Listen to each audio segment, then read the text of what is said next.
친구들과 한밤중에 폐교를 방문했다. 제일 먼저 술을 사러 갔던 그 가게로 가서 물어보았습니다. 저 위에 폐교로 가서 탐방을 하고 있습니다. 라고 인사를 하며 저 위에 학교에 무슨 일이 일어났었나요? 하며 물었는데 한숨을 쉬면서 종종 사람들이 저 학교에 갈 때마다 꼭 말하지만 편히 쉬고 있는 사람 그만 좀 괴롭히라며 막 화를 내는 겁니다. 다른 가게들을 가보았지만 반응은 비슷하였고 짧게나마 정보를 모으자면 수해 전에 학교에 불이 났었다는 것, 거기에 교사 한 분이랑 학생 몇몇이 사고를 당했다는 것입니다. 왜 불이 났는지, 왜 그분들이 사고를 당한 것인지 모르지만 안타까운 일이 있었다는 것을 알게 되었고 처음에 갔던 마켓 아주머니 말씀처럼 저기에 계신 영을 괴롭히지 말고 돌아가자 했지만 역시나 준호는 막무가내였습니다. 월척을 낚았다며 너무 즐거워하는 모습에 우리끼리 그냥 갈까도 말했지만 역까지도 너무 멀었고 저 화상을 그냥 내버려 둘 수도 없었습니다. 결국 모두가 하루만 버텨보기로 했습니다. 늦은 아침에 일어났기에 이런저런 이야기하고 게임도 하고 술도 마시며 밤이 되기를 기다렸습니다. 신나게 술을 마시는 준호는 그저 흥겨워했지만 다른 애들은 술이 어디로 들어가는지 모르고 그저 물인지 술인지 그저 손이 가는 대로 때려 넣었습니다. 이렇게 된 거 완전 만취를 하면 하루가 지나가지 않을까 하는 속셈도 있었겠죠. 술을 마시며 시간이 지나자 술 기운이 올라오르는지 머리가 띵해지고 몸이 흔들거렸지만 이상하게 정신은 멀쩡한 게 슬펐습니다. 다른 애들은 좀 빠르게 달렸는지 취해서 꾸벅이고 있자 준호는 화를 내면서 벌써 취하냐고 꼬장을 부렸습니다. 화를 내면서 혀가 좀 꼬이는 것 같은 걸 보니 준호도 좀 취한 것 같았죠. 성룡이는 취한 와중에 다영이를 챙기며 다영이가 어제처럼 밖으로 뛰어나가지 않을까 걱정을 하였습니다. 술을 먹이면서도 물을 계속 마시게 해서 좀 버티는가 했지만 그리 많이 술을 마시지 않았던지라 다영이는 결국 고개를 떨구며 가버렸습니다.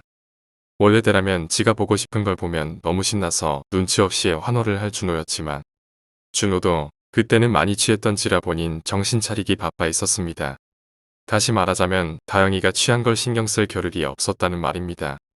그때는 저도 마찬가지여서 다영이가 취한 걸 봤으면서도 머릿속에서는 얘를 어떻게 해서든 케어해야 한다고 생각은 들었지만 혀와 몸은 제 통제를 벗어나 어찌할 도리가 없었습니다. 그건 둘째치고 얼른 필름이 끊기길 바랬었죠. 청수를 본격적으로 마신 게 기억상해가 서서히 지기 시작했던 시간이었는데 어느새 밖은 이미 어둠에 먹힌 지 오래가 되었습니다. 그 뒤로 눈을 감은 건지 뜬 건지 알 수가 없을 지경이 되어 시간 가는 줄도 모르고 그저 정신줄을 잡기 위해 몸부림을 치기만 할 뿐이었습니다. 얼마나 그리한지 모르고 잠깐 눈이 감겼다고 생각하고 눈을 뜨니 어느새 바닥에 누워 있었고 주변에는 준호도 뻗었고 다영이는 물론 성룡이도 서로 부둥켜 안고 누워 잠자고 있었습니다. 다들 술에 취해 코를 걸며 잠을 자고 있는 걸 확인하고 별일이 없겠지 하는 생각에 눈을 감고 있었습니다. 워낙 성격이 예민해서 집이 아닌 다른 곳에서는 잠을 못 자는 사람이라 다시 잠을 청해보려 했지만 잠은 오지 않고 이미 너무 깊이 잤다가 깬지라 잠이 오지 않았습니다. 그저 눈을 감고 시간을 보내고 있는데 위층에서 뭔가 있다는 느낌이 들었습니다. 이게 무슨 느낌이지 하고 머리를 굴리는데 그 느낌은 점점 커지더니 하나 둘 늘어나기 시작하였습니다. 한번 느꼈던 느낌, 어제 그 느낌이었습니다. 그 느낌은 하나만이 있는 게 아니라 여럿 있었습니다. 그 중에서 가장 묵직한 느낌이 천천히 움직이는 것 같았고 나머지 작은 느낌들은 이리저리 뛰어다니기 시작했고 희미하게 뛰어다니는 소리가 나는 것 같았습니다. 그때 기절하듯이 잠에 빠진 다영이가 벌떡 일어나더니 걸어가기 시작했습니다. 그리곤 문 밖으로 나가더니 운동장 쪽으로 걸어가기 시작하였죠. 일어나는 게 아침에 일어나는 게 아니라 마치 영화에서 좀비나 귀신이 일어나듯이 벌떡이었습니다. 걸어가는 모습은 마치 다리가 불편한 사람이 절뚝이며 걸어다니듯이 걸었고 걸어가는 소리는 뭔가에 취한 사람처럼 터벅터벅하였습니다. 술에 취했었으니 그럴만도 하다고 생각할 수 있지만 술에 취한 거와는 조금 달랐습니다. 이게 뭔가 싶어 주변 애들을 깨울 생각을 못하고 멍하니 바라보았습니다. 걸어가는 소리가 멀어지고 모래를 밟는 소리가 들리기 시작하자 창문 밖을 슬쩍 내다봤습니다. 어제처럼 운동장을 걸어가더군요. 그걸 보고 얼른 준호와 성룡이를 깨웠습니다. 준호는 깨면서 뭐야 뭐야 하며 주위를 살피더니 다영이가 자리에 없자 바로 일어나서 운동장으로 시선을 돌렸고, 성룡이는 다영이가 안 보이자 다영이 어딨냐고 물었고, 내가 창문 쪽을 손으로 가리키자 그곳으로 달려나갔습니다. 운동장에는 다영이가 서 있었고 어제와 같이 3층 쪽을 멍하니 바라봤습니다. 그리고 어제처럼 드르륵 하는 소리와 함께 발소리가 들렸습니다. 멀리서 시작을 하지만 왜인지 선명하게 들렸습니다. 그 소리를 저뿐만 아니라 준호와 성룡이도 들었는지 깜짝 놀래며 아침에 말했던 소리가 이 소리냐며 당황을 하였습니다. 준호는 뭔가 흥분되는지 그래 이 소리라고 말하는데 뭔가 좀 달랐는지 소리를 귀 기울였습니다. 문을 열었다 닫았다 하는 소리와 함께 알 수 없는 압박감인지 어떤 건지 설명하기 어려운 느낌이 몸을 감싸며 들리는 발소리는 어제와 달랐던 겁니다. 그건 발소리가 늘었다는 것. 저벅저벅 걷는 소리 그리고 미닫이를 열었다 닫았다 하는 소리와 함께 들리는 것. 여러 명이 뛰어다니는 소리가 위에서 들리는 겁니다.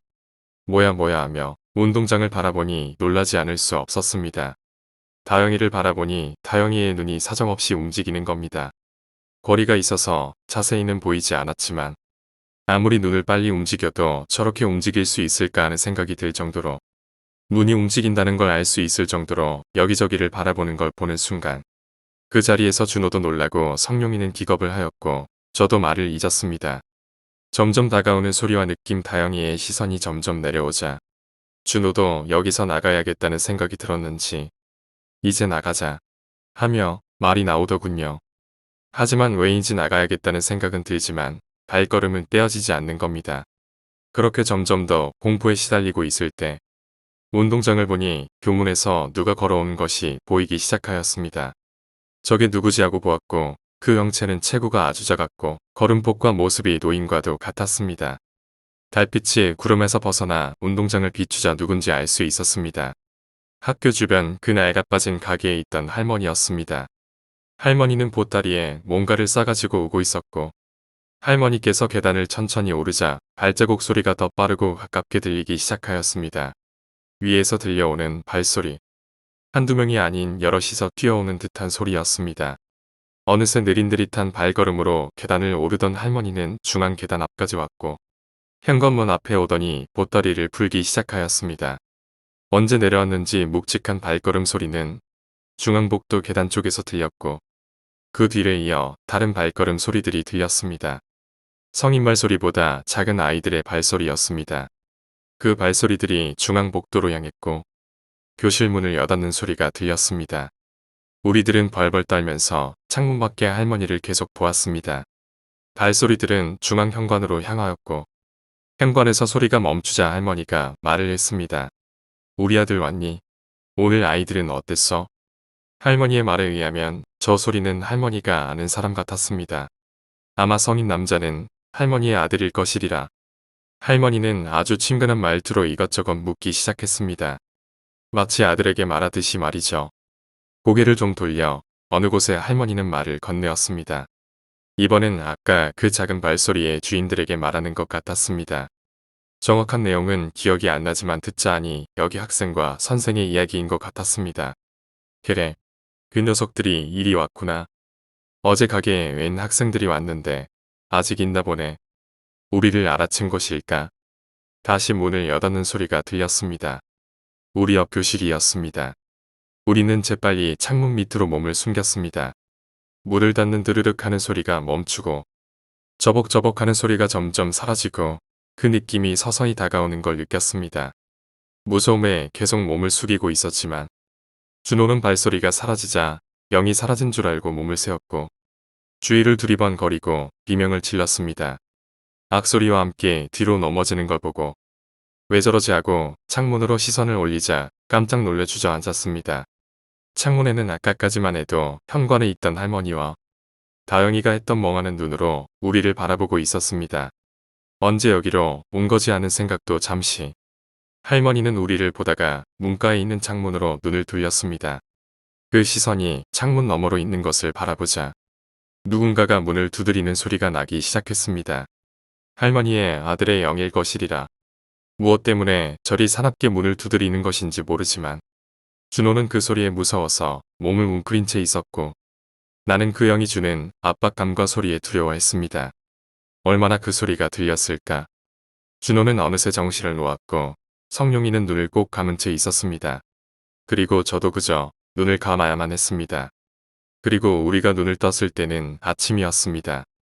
전날 아침과 같은 그 모습으로 밖은 어느 때와 같이 평화로웠고 다영이는 어느새 우리 뒤에서 잠을 자고 있었습니다. 얘가 왜 여기에서 자고 있는지는 알고 싶지 않았습니다. 어느새 준호도 눈을 떴고 서로를 바라보는 우리는 같은 생각을 했습니다.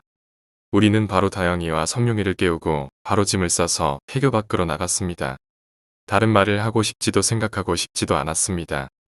학교를 나가는데 보이는 낡은 가게는 어제의 기억을 되살리는 것만 같아서 쳐다보기가 싫었고 그저 앞만 보고 달리고 달려서 차에 탄 후 바로 강원도를 떴습니다. 차 안에서 우리는 어떠한 말도 할 수 없었습니다. 다영이는 무슨 일이 일어났었는지 전혀 알지를 못했고 성룡이 또한 다영이가 그런 일을 겪었다는 것을 보고 친히 그 광경을 보았기에 뭔가 거북해진 듯 했습니다. 그렇게 사랑해 할 때는 언제고 저리 되었는지. 그리고 준호는 귀신의 귀자도 더 이상 꺼내지 않았습니다. 여러 사람에게 있어서 큰 변화를 주었던 경험이었습니다.